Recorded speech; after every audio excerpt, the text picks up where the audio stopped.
Okay, so may we ask everyone to stand, and we will talk about Genesis 48 to 49, part 33 po tayo. Let us read the word of the Lord from Genesis 49, verse 22 to 28. Sabay-sabay po natin basahin. Joseph is a fruitful bough by a spring. Its branches ran over a wall. The archers bitterly attacked him and shot at him and harassed him. But his bow remained firm, and his arms were agile. For the hands of the mighty one of Jacob, from there is the shepherd, the stone of Israel. From the God of your father, who helps you, by the Almighty who blesses you, with blessings of heaven above, blessings of the deep that lies beneath, blessings of the breast of the womb, the blessing of your father, have surpassed the blessings of my ancestors up to the outmost bound of the everlasting hills. May they be on the head of Joseph and on the crown of the head of the one distinguished among his brothers. Benjamin is a ravenous wolf. In the morning he devours the prey, and in the evening he divides the spoil. All these are the 12 tribes of Israel, and this is what their father said to them. When he blessed them, everyone with the blessing appropriate to him. Let us pray. Heavenly Father, as we talk about the beginning of blessing sa umagang ito, may you continue, Lord, to open our eyes, open our hearts, so that may see Jesus. We ask the Holy Spirit to help us to obey your command. Malaya ka pong kumilos sa aming kalagitnaan. At sa umagang ito, Panginoon, hayaan mo, Panginoon, na bigyan kami ng kapayapaan, ng kaayusan, all throughout yung override my preparation at sa mga makikinig sa online, maayos na koneksyon. At minsan pa, Panginoon, kumilos at manguna ka po sa amin. Ito pong aming dalangin sa pangalan ni Jesus. Amen. Sige po, you may be seated.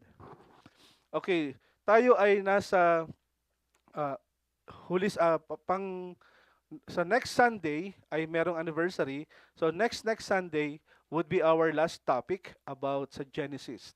Okay?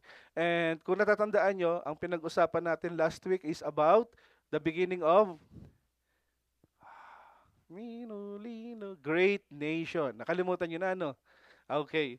So pinag-usapan natin last week na ito yung panahon na kung saan dramatically si Joseph at ang kanyang mga kapatid ay nag-reunite etong sa chapter na ito.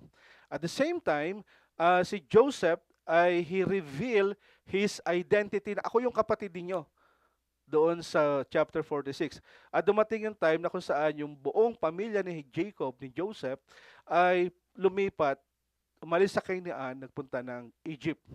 At the same time, si Jacob, bago siya pumaroon sa Ehipto, siya ay nag-stop by sa Beersheba. Yung Beersheba na kung saan he offer sacrifice to God, kung naalala nyo, and then he received and renewed yung promises ng Panginoon sa kanya. At dito natin makikita na sa pinag-usapan natin last week, all throughout ng kanilang journey, yung si Pharaoh ay ginrant yung kanilang request to settle in Egypt. Ang kagandahan na ito ay sila ay inilagay sa isang lugar na kung saan maraming tubig, maganda yung lupa, malawak yung lugar, at dumating yung time na kung saan ay dumami sila, nagkaroon sila ng maraming pera, livestock, at the same time ay marami silang mga na-imbak na pagkain. Sa this Friday, yung 46, yung 48 and 49, and yung 50, pag-uusapan natin yung blessing, yung pagkamatay ni Joseph, at yung pagkamatay ni Jacob. Okay? Pag-uusapan natin yung next week. So, naalala nyo na ang Panginoon ay they assured yung pamilya ni Jacob na sila ay magiging great nation. Tama? At pinag-usapan natin last week na before anything else, bago ano man yung gagawin nyo, kung gusto nyong hanapin, mag-asa Panginoon ng guidance and yung parang wisdom and understanding sa lahat ng bagay, katulad ng ginawa ni Jacob, he worshiped the Lord. Okay, pinaalala sa atin for you to be able to have an assurance kung ano ba talaga yung pagpapalang ipagkakaloob sa iyo ng Panginoon. Make it sure na hindi mo ito hinahanap sa kapatid mo, sa Facebook, sa social media, kundi hanapin mo ito na kung saan manalangin, magbasa ng Biblia, and ask the Lord, Lord, I need the reassurance. Katulad dun sa panahon ni Jacob, ay inassure siya ng Panginoon. At sabi, I will go down with you in Egypt. At sinabi ng Panginoon, I will also assuredly bring you up again, and Joseph will close your eye. Hanggang sa kamatayan ni Jacob, ay nagkaroon siya ng kapayapaan. Okay? At dito natin makikita na sa lugar na kung saan ay merong assurance, ay nai-preserve din ng Panginoon yung kanyang pangako na sila ay magiging great nation. So paanong paraan? Paano sila dumami? They all started sa 70, di ba? Ang binibilang kasi noon ay mga lalaki. 70 sila, kasama yung dalawang anak ni Joseph. At na kung saan, they settled in Goshen, part ng Egypt, na kung saan ito yung parang probinsya na lugar na kung saan malamig, maraming tubig, maganda yung lupa, at sila ay naging fruitful and they multiplied greatly. Kaya kung lilipat kayo sa Exodus 1, nagalit o natakot yung mga taga-Egypto sa kanila kasi sobrang dami talaga nila. Parang mas marami pa sila ngayon doon sa bansang Egypto. Okay? Ganon sila ipinagpala ng Panginoon. Kaya naman sa pag-uusapan natin ngayon ay sabi natin last week that God will make them a great nation. At hindi lang yon, kasama sa pangako that yung Jacob ay sabi doon, and make your name great. Remember si Jacob, ano yung ibig sabihin ng pangalan niya? Deceiver, manggagancho, mandaraya, mandurugas. Yun yung ano niya, yung pangalan ng Jacob. From that name, pinalitan ito ng Panginoon from Jacob to Israel. From deceiver, yung pangalan niya ngayon ay tinawag na Israel. Ang ibig sabihin ng bansang Israel ay ipinaglaban ko ang bansang ito. Yun ang ibig sabihin nun. God's fight for. Okay? At makikita natin sa umagang ito, sabi doon, and you shall be a blessing. Okay? Dito natin makikita kung hindi tinupad ng Panginoon yung kanyang pangako that He will preserve, He will assure, that God will make them a great nation. Eh sabi nga, therefore, wala tayong dapat pinag-uusapan ngayon. Wala tayong Diyos na tagapagligtas na kung saan that the Lord will bless this nation. Okay? Have you heard yung tinatawag na, and you shall be a blessing? Narinig yun na yung ganun. You shall be a blessing. O yung mga keyword, yung mga hashtag natin dati, you are blessed or you are blessed to bless. Nare-recall niyo yung ganun? So sa umagang ito, kung pag-uusapan natin ang blessing, pag binasa mo yung 48 and 49, and that would be your assignment, makikita nyo rito, napakadaming word na pinakita, yung puro blessing. At dito natin makikita that Jacob, he blessed yung dalawang anak po ni Joseph, si Manasseh at si Ephraim. At dito natin din makikita na kung saan sa kabila ng lahat ng struggle ng pamilya ni Jacob, sa lahat ng controversy na meron yung pamilya na ito, hindi sila ideal family actually. Okay? At dito makikita, in spite of all those things, in the midst ng mga troubles na meron sila, still the Lord is true to His promise. Why? Because God is a God keeper. Amen po. At kung ma-internalize mo ito, kung ito ay maisa sa pamuhay mo, kung ito ay parang tipong come what may, I know that the Lord will keep His promises. That is one of the great assurance, one of the great blessing na meron tayo dahil Diyos po ang nagsabi. Amen? At dito nga, kapag narinig natin yung salitang blessing, blessed, o yung blessed, or blessed, ano yung pumapasok sa isip nyo? Blessing, blessed, or blessed, or bless. Those three words, kung nakikita nyo ito, you will think about it that something good, may mabuting bagay, may magandang mangyayari. Nakukuha niyo po. When you hear the word blessing, blessed or blessed, something like, lagi natin itong ginagawa eh. Will you bless the food? Di ba? Shall we say a blessing bago tayo kumain? Nakukuha niyo po yun. Dito natin makikita, we pray for the meal and asking God, Lord, bless the food that we are about to partake. Tama? Yung blessing, yung bless, lahat dito ay makikita natin yung something good. Or we are asking Lord, ang Panginoon, Lord, bless us with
God hath done. Count your blessings, name them one by one. Count your many blessings. See what God hath done. When you think about the blessing, were you able to count them one by one? Naalala niyo po? Kasi the moment that you count them one by one, nandun na yung tinatawag nating a thankful heart. A heart that gusto mong magbigay ng papuri sa Kung nanood kayo ng devotion kagabi, si Kuya Jeff po yung nag-facilitate o yung nag-share ng devotion. It talks about the blessing that we need to be thankful to God. Saan tayo dapat ano yung dapat natin i-count na blessing? Yung love, yung mercy, yung forgiveness, yung faithfulness, yung goodness ng Panginoon sa ating buhay. Kung nauubusan ka ng ipapanalangin, count your blessing one by one. Say it to the Lord. Kung nauubusan ka ng kwento sa mga kapatid, count your blessing one by one. Tingnan natin kung ano yung ginawa ng Diyos sa buhay natin. Nakukuha po. Talk about blessing. Ito pa, lagi natin itong naririnig. Kapag katapos na yung mensahe, yung benediction, ito yung lagi natin yung kinasabi ng ibang pastor. Ang tawag dito ay the blessing o yung Aaron benediction. Ang sabi ng Panginoon, then the Lord spoke to Moses, ang sabi, speak to Aaron, to his son, saying, in this way you shall be blessed, the son of Israel, you are to say to them. Shall we all read? The Lord bless you and keep you. The Lord cause his face to shine on you and be gracious to you. The Lord lift up his face to you and give you peace. So they shall invoke my name on the son of Israel, and then I will bless them. When we think about the blessing, we can think about that merong God stored something good sa mga bagay na ito. And this morning, let's dig in. Tignan natin kung ano yung mga dakilang bagay na gustong ipakita sa atin ng Panginoon as we talk about Genesis 48 and 49. Okay? Hinati ko na lang ito sa apat para mabilis nating mapag-aralan.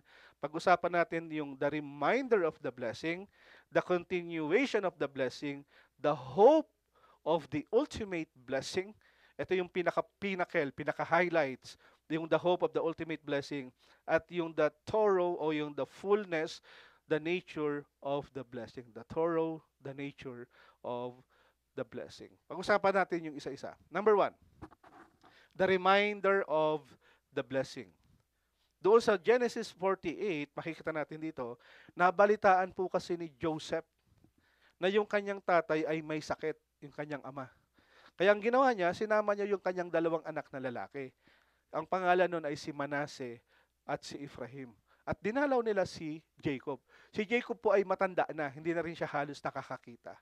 Nung narinig ito ni Jacob, yung apo mo, tsaka yung dalawa mong apo, tsaka yung anak mo, si Joseph, darating. Anong ginawa ni Joseph? Siya ay nagpumilit, hindi niya kayang bumangon. Siya ay nagpumilit na bumangon at umupo sa kanyang higaan. Dahil dinalaw siya ng kanyang apo. Okay? At ang sabi dito ay ganito. Then Jacob said to Joseph, anong sabi? God Almighty appeared to me at Luz in the land of Canaan and blessed me, and he said to me, behold, I will make you fruitful and numerous, and I will make you a multitude of peoples, and I will give this land to your descendants after you as an everlasting possession. Dito natin makikita na Jacob recall that our God is El Shaddai. El Shaddai ang ibig sabihin nun, our God is Almighty God. Diyos na makapangyarihan. At dito nga ay naalala niya, ay parang gusto niyang i-remind si Joseph dito na ang Panginoon ay merong covenant sa ating bansa, sa ating lahi. I want you, sinasabi niya rito yung mga naka-highlight, bless me and I will make you fruitful and numerous. I will make you a multitude of people. Yung descendant po at saka yung everlasting possession. Dito natin makikita that gustong i-remind ni Joseph, ni Jacob, Joseph, tandaan mo, ito ang covenant promise ng Diyos sa akin. Specifically, ay sinabi ito ng Panginoon that God will make us a great nation and you shall be a blessing to others. At ito nga natin makikita, as they continue to recall yung promise ng Panginoon, as they continue to remember yung mga blessing ng Panginoon, ay ipinakita rito that our descendant will become fruitful and multiply. Actually, maraming tao sa atin ang nakatingin lamang madalas doon sa blessing, no? So easy to say, praise the Lord, pagka puno-puno ka ng blessing. Pero when you are in the midst, sa gitna ka ng problema, ng trials, o na anumang kaguluhan sa buhay, ay parang sinasabi nating, ay, makakapag-praise the Lord pa ba ako? Nakukuha niyo po. Sa buhay po ni Joseph, ni Jacob, itong pamilyang ito ay napaka-negative ang dating. Okay, usong-uso yung favoritism, sila parang gusto magpatayan. Okay, nandito yung pride, nandito yung pamilya na kung saan hindi mo parang kakalugdaan. Pero dahil po sa biyaya ng Panginoon, ang pamilyang ito po ay patuloy na tinangkilik ng Panginoon, yung pangako ng Panginoon that they will be a great nation, a blessing to others, ay tinupad ito ng Panginoon. At ito ang sinabi ni Jacob, I want to remind you that the Lord blessed me. And the Lord promised us that we will become fruitful and numerous. Dadami tayo. And the Lord promised also that yung 70 taong ito ay magiging maraming tao, great nation. At ipagkakaloob sa atin ng Diyos ang lugar na ito. Bagamat hindi atin, pero yung ating bansa ay dito dadami. Okay? Sa buhay din po natin, ano po? Most of us ay meron tayong amnesia. Karamihan sa mga Christian, kapag marami ng problemang dinaraanan, marami ng pagsubok, may mga nabaon na ito sa kasalanan, na involved na sa maraming bagay, ang tendency natin ay kalimutan o nakakalimutan natin yung blessing na ipinagkaloob sa atin ng Panginoon. Please, mga kapatid, this morning, remind yourselves to count your blessing one by one. Kaya po. Dahil kung hindi ka marunong magpasalamat sa Panginoon, ay napakayabang mo ng tao. At kung hindi ka marunong magpasalamat sa Panginoon, parang sinasabi mo, Lord, kaliwali, magaling ako, kaya ko. Remind yourself the blessing of the Lord. Di ba ang sabi doon sa Galatians 3:7 to 9, ang sabi ay ganito, therefore, be sure that it is those who are of faith who are sons of Abraham. The scripture foreseeing that God would justify the Gentiles, tayo po yung Gentiles, by faith, preach the gospel beforehand to Abraham, saying, all the nation will be blessed in you. So then, those who are of faith are blessed with Abraham, the believer. Tandaan natin mga kapatid, tayong lahat po sa kabila ng struggle, sa kabila ng maraming problema, always remember the blessing of the Lord. Ang sabi doon, those who are of faith, tayong may relasyon sa Panginoon. Tayo ay may yung tinanggap natin si Kristo bilang Lord and Savior. When we believe that tayo lahat ay dahil lamang sa biyaya ng Diyos, tayo ay naligtas. Tama po ba? At tandaan natin that ang Panginoon po, tayong lahat ay niligtas doon sa penalty of sin. Ano yung penalty? Dapat tayo ay mapapahamak. Damnation yung ating pong dulo nito. But the Lord save us. Yung save from penalty, and the Lord save us from the power of sin. Alam naman natin lahat na habang nandito tayo sa katawang ito, yung kasalanan somehow ay meron pa ring power over us. Nakakagawa pa rin tayo ng mali. Tama? But, ang tugon ng Panginoon, God will save you from the penalty of sin, and God want to sanctify you para yung power ng sin ay mawala sa atin. Pag sinabing sanctify, tayo ay unti-unting pinagiging banal ng Diyos. Yung sinless. Pag sinabing sanctification, yung sanctification yung parang, lahat ba dito ay may toothbrush? Pinahihiram niyo ba yung toothbrush yung sa iba? Bakit? Kasi yung toothbrush na ito ay para sa akin lang. Ganon din po ang Panginoon. When we accepted Lord, Jesus Christ as our Lord and Savior, ang gusto ng Panginoon, tayo ay ma-sanctify, set apart. Meaning to say, yung buhay po natin ay para sa Diyos lamang. Nakukuha niyo po? At the same time, yung presence ng sin. Lahat ng ito ay yung presence of sin, ito yung tinatawag nating pag tayo ay nawala sa mundong ito. Yung rapture. Okay? Yung katawang ito ay papalitan ng glorified body. Yung blessing po na kung saan, remember that God save us from the penalty of sin, power of sins, and yung presence po ng sin. Remember the blessing from the Lord. Amen? Pangalawa, yung continuation nung blessing. If you're going to read yung verse 8 to verse 20, 5 beses mong maririnig o mababasa yung salitang blessing. Okay, yung blessing. Ang nangyari po dito, nang makita po ni Israel, ni Jacob o ni Israel, yung mga anak ni Jose. Tinanong niya, sino ba itong mga batang ito? Ang sagot ni Joseph, Tay, mga apo mo po yan. Mga anak ko po sila. Ang pangalan po nila ay si Ephraim at si Manasseh. At ang sabi ni Joseph, alika nga, sabi niya doon sa verse 3, so he said, bring them to me that I may bless them. Bring them to me that I may bless them. Dahil nga po sa katandaan po ni Joseph, ni Jacob o ni Israel, ang ginawa po ni Joseph, nilapit niya yung kanyang dalawang anak at niyakap ito ni Jacob at hinalikan niya yung kanyang dalawang apo. At sinabi ni Jacob kay Joseph, wala na akong pag-asang makita ka noon. Parang hindi na kita makikita. Pero ngayon, akala mo nakita pa kita dahil sa biyaya ng Diyos. At ngayong nakita kita, nakita ko pa yung dalawa mong anak. At ang ginawa ni Joseph, dahil yung dalawang bata ay nakakandong, ay ito ay kanyang pinatayo sa harapan po ni Jacob o ni Israel.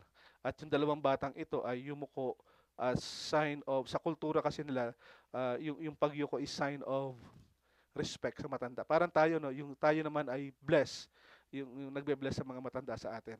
Pagkatapos nito, ay nilapit po ni Joseph yung kanyang dalawang anak. Si Ephraim sa gawing kaliwa at si Manasseh naman sa gawing kanan.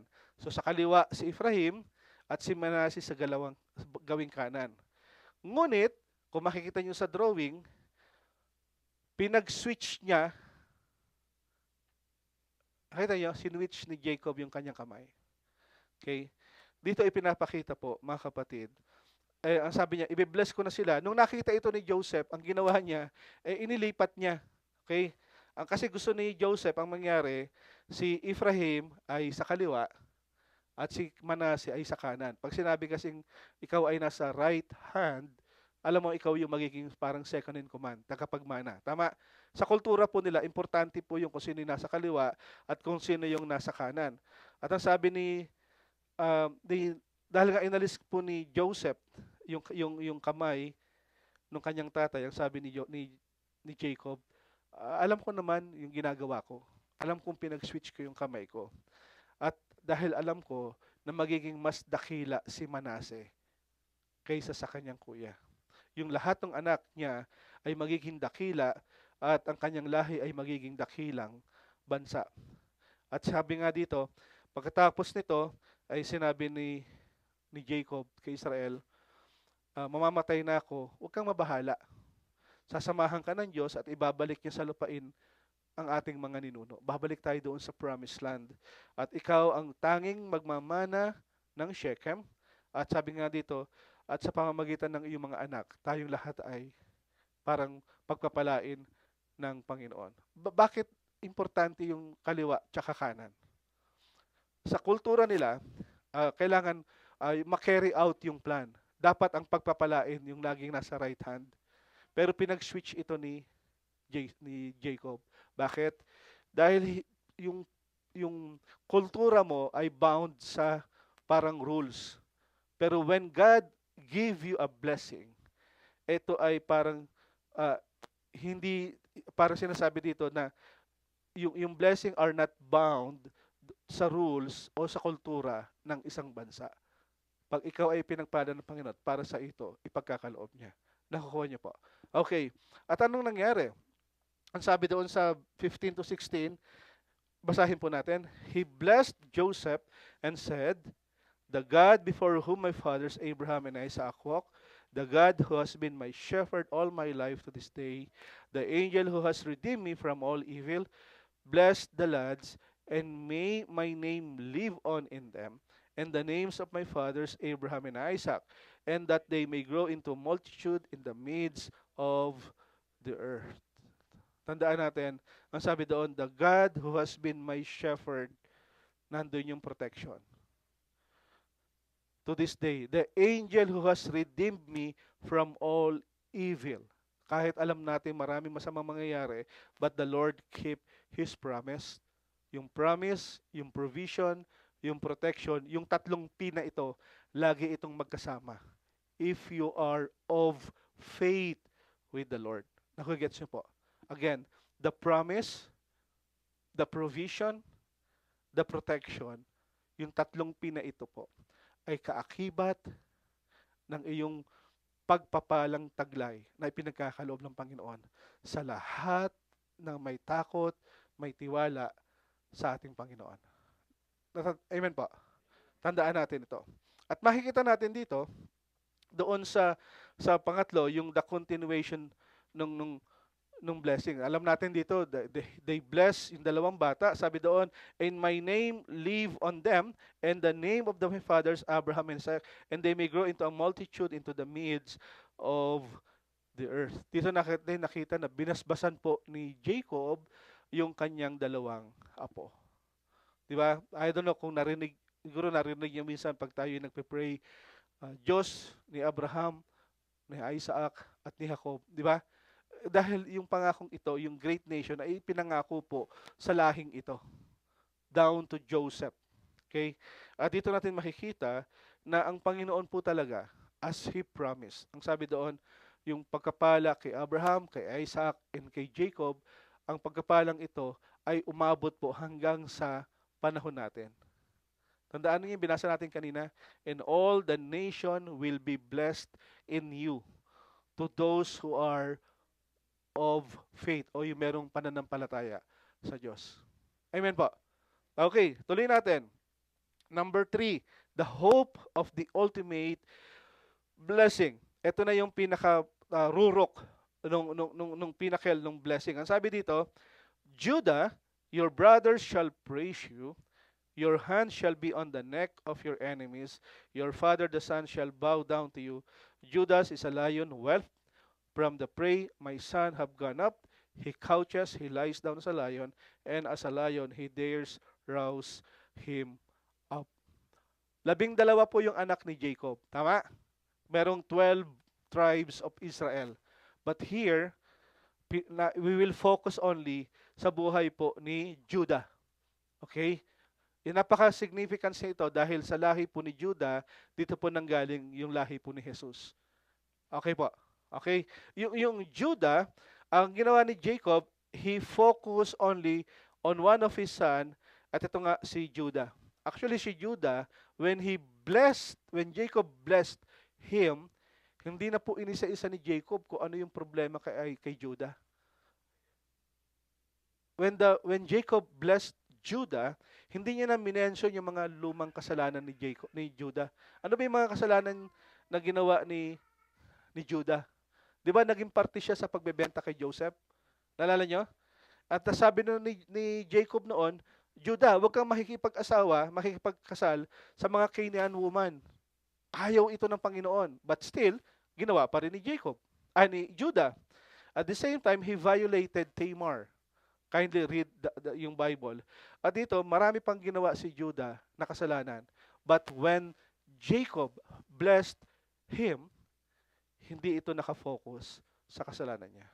Tandaan niyo mga kapatid, ang pagkapala po ng Panginoon sa kabila ng ating mga kasalanan at problema.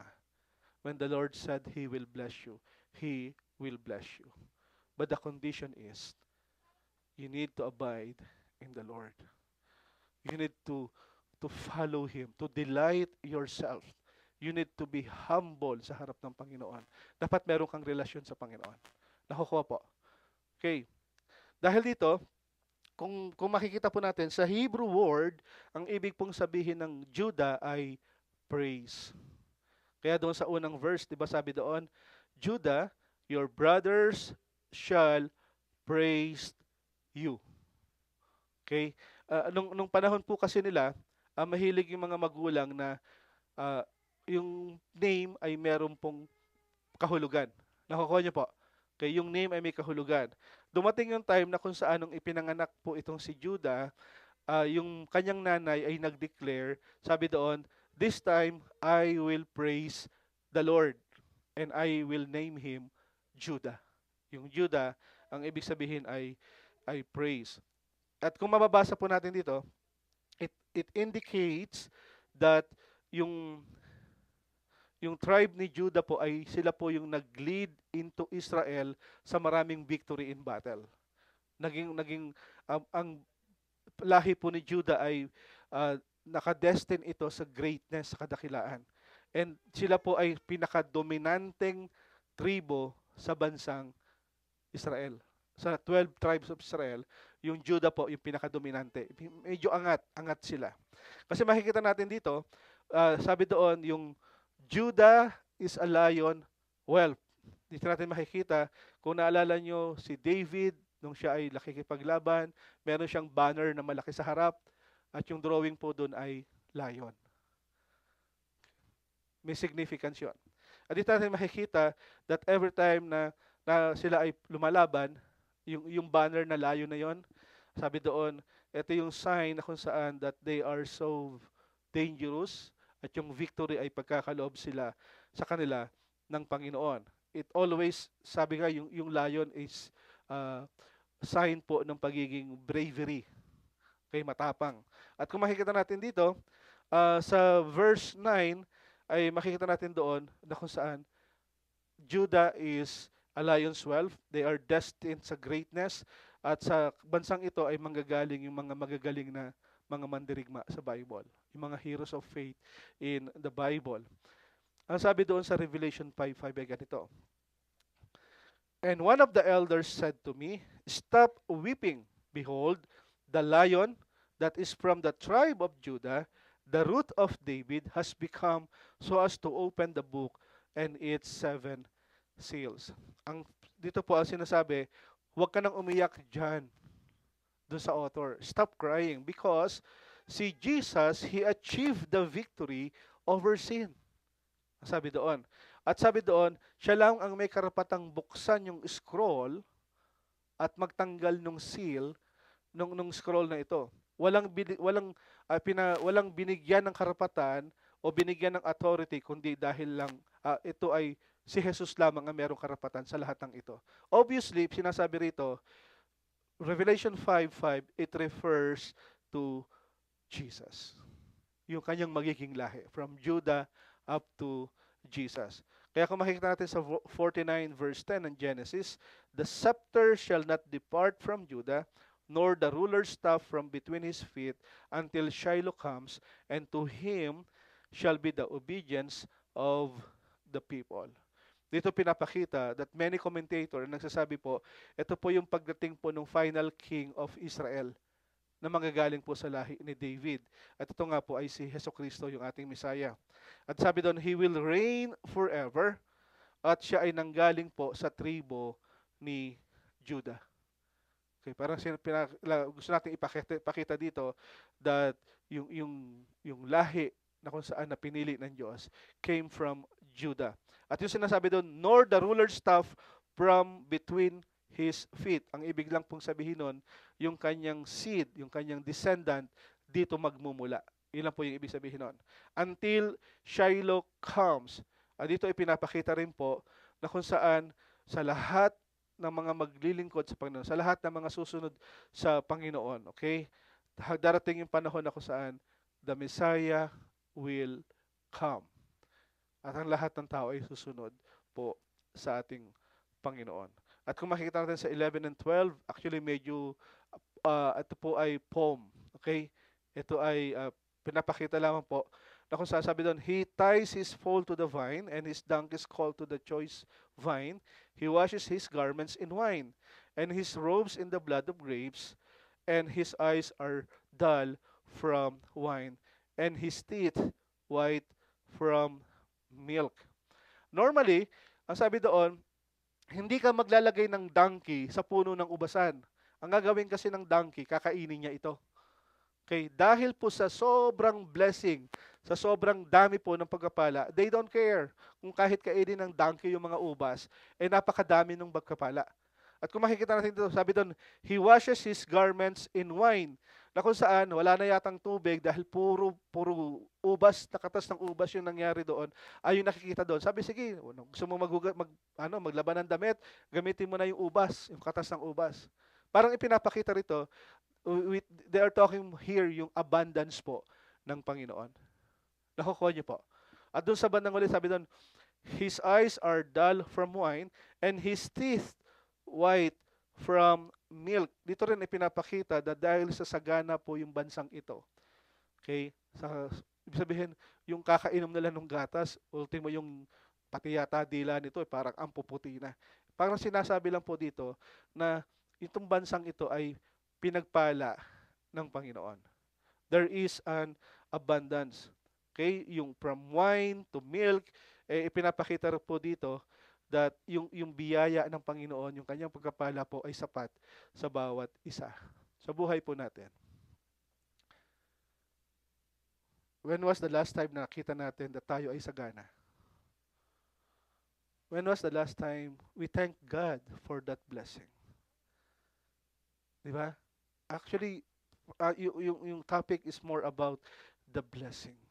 Sometimes parang we call it blessing in disguise, but in the end, Panginoon pa rin. Parang bakit umuulan, ayokong umulan. Oh, pagkapala ito ng Panginoon, you should be thankful for that. Lord, bakit parang ang dami namang problema, maraming, hindi ito yung ipinalangin ko, hindi ito yung gusto kong mangyari. Pero, nais ang Panginoon na iparana sa iyo ang lahat ng ito. Bakit? Para tayong lahat ay maging mapagpakumbaba at alalahanin natin that God is a God who bless His people. Amen? Remember your blessing, name them one by one. In closing, ang sabi doon, the thorough nature of the blessing.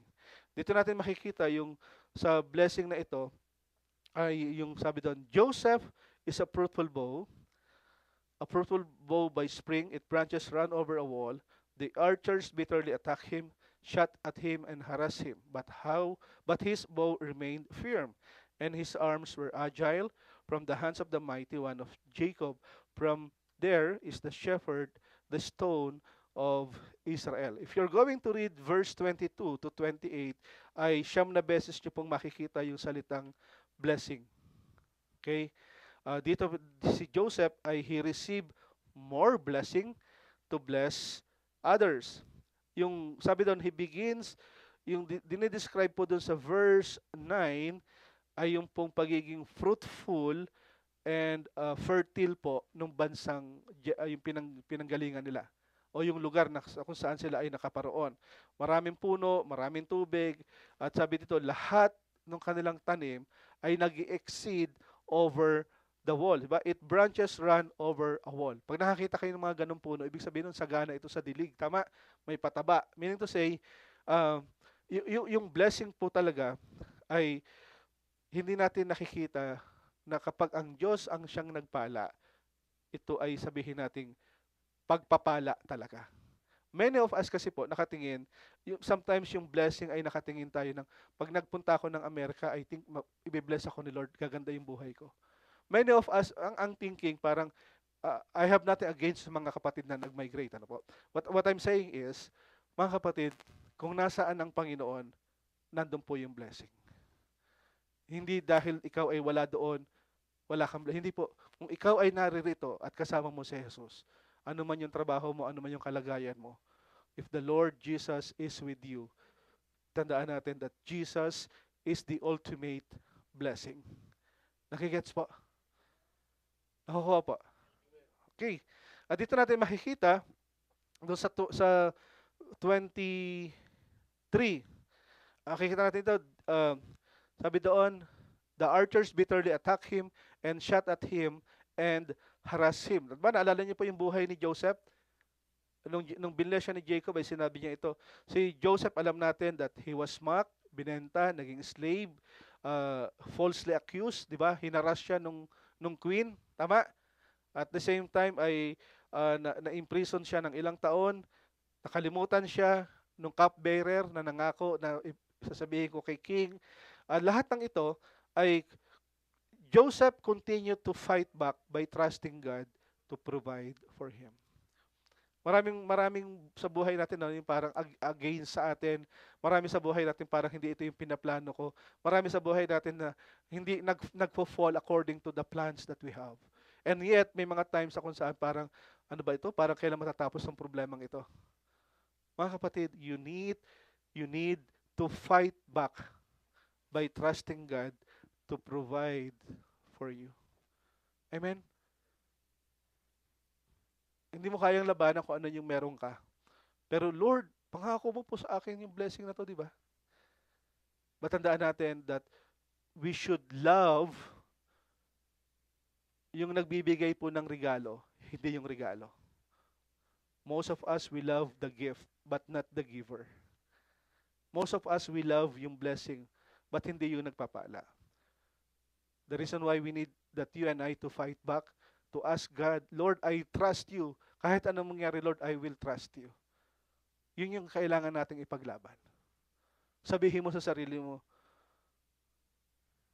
bless the Lord, O my soul, and all that is within me. Bless the Lord, O my soul. Bakit? Ayaw ng katawan mong sambahin ng Diyos. Yung sarili mo, hindi yan naniniwala sa Panginoon. But if you continue to fight back and to trust the Lord will provide. At pinakita dito sa mga kapatid, sa 24, his bow remained him firm, his arms were agile. Ipinapakita rin po dito, nasa bansang ito, sa panlalahi po ni Joseph, ay siya po yung isa sa sinabing ipinangako ng Panginoon that the Lord will be the mighty warrior for them. Okay? At the same time, ang Panginoon po yung great shepherd sa bansang ito at naranasan din ito ni King David na galing sa lahi ni Judah. Okay? At dito sinasabi, yung stone of Israel ay sinasabi that ang Diyos po ay Diyos na hindi natitinag. Immovable. Okay? So lahat ng ito ay pinakita po na kung saan ang Panginoon po ang nagpala, He will do it. At itutuloy natin. Sabi doon, from the God of your Father who helps you, and by the Almighty who bless you with blessings of heaven above, blessings of the deep that lies beneath, blessing of the breast and of the womb, the blessing of your father have surpassed the blessings of my ancestor up to the outmost bound of the everlasting hills. May they be on the head of Joseph and on the crown of the head of the one distinguished among his brothers. If you're going to read it, ang dami mo makikitang blessing, blessing, blessing. Abundance, abundance, abundance. At makikita natin dito that yung breast, yung womb, para sinasabi dito yung ang Diyos ang magdadagdag pa. He will bless the womb of the woman para mas dumami pa yung lahi nila. Yung lahat, isipin na natin yung lahat ng way kung paano kapag papalain ng Panginoon, ginawa ng Panginoon sa bansang ito, sa bansang Israel, yung kanyang pinangako. Sa lahi ni Jacob, o tinatawag natin lahi ni Israel. At yung sa kanyang last word ay makikita natin dito that sa lahat ng nangyaring ito, ang gusto pa rin ng Panginoon that all of us should be set apart. Dapat nakikita. When the Lord continued to bless us, wag po natin kalimutan yung nagkaloob nito sa atin. And let us praise Him for that. At in lastly, sabi doon, si Benjamin. Si Benjamin po ay yung kanyang kapatid. Di ba? Kapatid niya sa ina. Okay? Sila lang yung dalawang magkapatid. Sabi doon, Benjamin is a ravenous wolf. In the morning, he devours the prey. And in the evening, he divides the spoil. Pinapakita lamang po dito yung imagery na kung saan yung kapag ang lahat ng kanilang bansang lulusubin. Okay? Ang sabi doon, ang magma-manage po nung lugar na susukubin nila, ito po yung tinatawag, si Benjamin po ang sinasabi dito, magiging parang facilitator o magma-manage po nung lahat ng bansang under sa kanila. Dito natin makikita na sa buhay po ng pamilya ni Joseph, ni Abraham, ni Isaac at ni Jacob, makikita natin dito that yung blessing ay walang sukat na kalagyan. Kaya naman, sa mga kapatid, tandaan natin, sa buhay din po natin ito, as we continue doon sa sinasabi natin, all of us who are of faith with the Lord, tandaan natin that this blessing also ay papunta po o nararanasan po ng bawat isa. Nakukuha niyo po. Lahat tayo ay paroon sa damnation, papuntang hell. Pero tayo po ang lahat ay iniligtas ng Panginoon. Lahat po tayo mula sa lahi ni Abraham, Isaac, and Jacob, papunta kay Joseph, papunta kay Judah, down to Jesus. Ang message lang po na dinadala nila is yung blessing that God promised to those who are of faith. Sa lahat lamang po ng maniniwala sa ating Panginoon, sa ating Hesukristo, na ating Diyos na tagapagligtas. Tandaan natin that many times yung blessing po ay may kaakibat na great pain. Ano yung great pain? Tandaan natin that si Jesus po ay hindi naging madali yung buhay sa mundong ito, but because of His promise na blessing po sa ating lahat, to those who are of faith. Sabi doon, si Jesus po ay namatay, pinako sa krus, namatay, siya ay nilibing, at siya ay muling nabuhay. Jesus po, si Jesus po ang ultimate blessing na meron po tayong matatanggap mula sa lahi ni Abraham, na Isaac, ni Jacob, ni Joseph, kay Judah, hanggang kay Jesus. At alam natin na si Jesus lamang po talaga ang totoong blessing na matatanggap natin na ipinangako ng Diyos. Huwag po natin kalimutan, tayong lahat, we are supposed to die in our sins. Tama? But Jesus died for you and for me. We are supposed to punish. Tayo dapat yung paparusahan. But Jesus punished for our sins. This coming December, Jesus is the reason for this season because of His great love. God gave His one and only Son to those who believe, ay magkaroon po ng buhay na walang hanggan. God gave Jesus to be a blessing for this generation. Mga kapatid, tandaan po natin, don't forget to share the blessing to others. Amen? Malamang sa pamilya niyo po, kayo lang po yung Christian. Why not try to share the gospel to them? Share the blessing. If you really believe that Jesus Christ is the source of it all, then try to share the gospel. Amen? You have time, you have gift, you have resources. Be a blessing to others. Maging blessing tayo sa iba. At tandaan po natin that ang pinakamainam na pamasko natin po sa mga mahal natin sa buhay, sila man din po ay magkaroon ng buhay na walang hanggan. Share the blessing. Amen? Kaya mga kapatid, tayong lahat ay manalangin. Sabi nga, mga kapatid, let's make disciple, Fathers of Arabia, let's go. Okay? Habang nagpiprepare po yung ating response song, tayong lahat ay yumuko at manalangin. Panginoon, maraming salamat po sa umagang ito na pinagkaloob mo. Tunay, Panginoon, that you are reminding us to count our blessings one by one. Count our blessing na kung saan, Panginoon, tingnan namin kung ano po yung mga magagandang ginawa mo po sa aming buhay. We need to count our blessings sa kabila rin, Panginoon, in the midst of trials, in the midst ng challenges and big problems. Help us to count our blessing, oh God. And this morning, hayaan mo, Panginoon, na kami din po ay maging blessing sa iba. Maibahagi namin ang iyong salita. Maibahagi namin ang mabuting balita.